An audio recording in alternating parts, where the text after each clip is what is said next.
તો પછી પાછી ક્યારે આવે હે? તો જો ભાઈ અત્યારે બેન જઈ રહ્યા છે ડેકોરેશન કરવા, અને હું તો એમ કહું છું કે બહાર કરાય ને કેમ, પણ હવે એ બેનને જેમ ઠીક લાગે એમ કરશે, કેમ કે સાંજે એના પપ્પાને સરપ્રાઈઝ આપવાનું છે એટલા માટે. પપ્પા તો બેસી ગયા છે. હા, અને એમ પપ્પા બહાર ગયા છે એટલે એમ બી સાંજે આવશે. તો સવારે એમણે એમ પપ્પાએ એમ કીધું ને કે પપ્પા જ બહાર જમવા જવું છે, એટલે પપ્પાએ ના પાડી કે ના, તાર મમ્મી દવા હાલે છે ને એટલે બહાર જમવા નથી જવું એમ. પણ પછી મેં એમ કીધું ના ના આજ જાવું છે એમ, તો કે તો વાંધો નહીં, તો એ કે જઈશું એમ. એટલે અમારે જોતું તેવું થઈ ગયું. અને અત્યારે વાગી ગયા છે 2, અને સિદ્ધાંત અને રાહીબેન જાય છે. જો બહાર ડેકોરેશન કરાવવું હોય તો એમ કરશે, ને એને હાથેથી કરવું હશે તો એમ કરશે. તો અત્યારે જઈ રહ્યા છે. પછી તમને આગળ બ્લોગમાં તમને બતાવીએ કે એ શું કરે છે ઘરે આવ્યા પછી. ત્યાં સુધી આપણે છે ને એને મસ્ત આરામથી સૂઈ જઈએ. અને મીરભાઈ મસ્ત મજાનું ડ્રોઈંગ કરે છે, અને આપણે હાથ દુખે છે એટલે થોડી વાર સૂઈ જઈએ.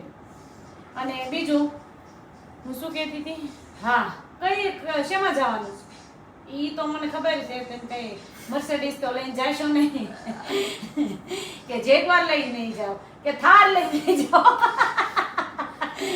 હું એમ કહું છું કે તમે હું કે કઈ રેસ્ટોરન્ટમાં જવાનું છે? ગ્રીન વિલેજ હોય કાઠિયાવાડી. હા તો જાઓ. પૈસા ક્યાંથી? 500 રૂપિયા હતા, ઓલા બીજા 500 રૂપિયા ખબર છે, ડ્રીમ બોય કીધા. એટલા પૈસા નો થાય, હું આપું છું બીજા પૈસા. એ મીઠે પૈસા કેટલા ખબર તો તને શું થાય? 1000 રૂપિયા બધું થઈ જાય. તને એવું કેમ છે? કર દો કેટલા દેવા? હે, કર દો તો કેટલા દેવા? એટલે એમ 1000 રૂપિયા કરી દે એમ. આજે છૂટા પૈસા મૂકી દે. મારે છૂટા જોતા હોય, હું તને 1000 રૂપિયા બીજા આપું છું, 500 છૂટા મૂકી દે. એમાં આપણે જરૂર પડે. લાય, એમાં નથી રાખવા. લે લે, જો તો કેવું છે. પૈસા બધાને વાલા લાગે. લ્યો,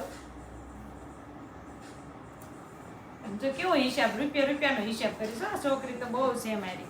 એમાં શું થાય, તમે છૂટા લઈ જાઓ ને, હવે મારે કંઈક નું કંઈક મગાવવાનું હોય બરોબર, એટલે છૂટા ગોતો આપણે. જા અંદરથી લઈ લે 1000 રૂપિયા. અને હા, તે નવું લઈ લેજો. અને આમ જો બહુ હેવી, હાવ સિમ્પલ અમથું કરજો, ખાલી રીંગ જ તે રાહી. હા એમ.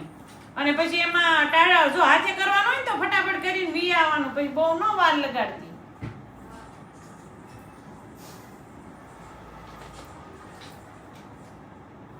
ચલો ભાઈ, રાહી